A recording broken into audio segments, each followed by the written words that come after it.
পরিবারের লোকজন যদি জাহান্নামের দিকে চলে যায়, তুমি নামাজ পড়লা, তোমার পরিবারের লোকজন নামাজ পড়ে না। তুমি রোজা রাখলা, তোমার পরিবারের লোকজন রোজা রাখে না।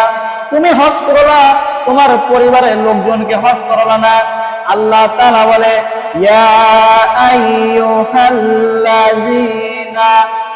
আমানু কু আনফুসাকুম ওয়া আহলিকুম নারা। আল্লাহ তাআলা বলে, এরে তামাম দুনিয়ার মুসলমান ইমানদার বান্দারা, তোমরা শুনে রাখো, তোমরা জাহান্নামের আগুন থেকে আগে নিজে বাঁচো, তারপরে তোমার পরিবারকে বাঁচাও।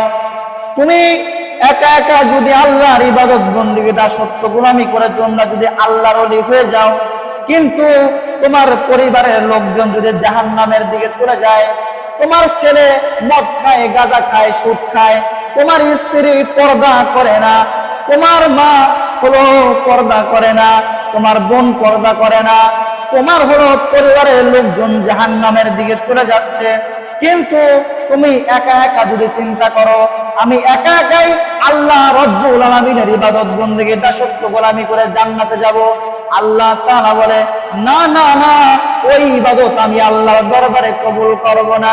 তুমি নিজে সঠিক পথে চলো এবং তোমার পরিবারকে সঠিক পথে চলাও। জোরে জোরে বলুন কথা ঠিক কিনা?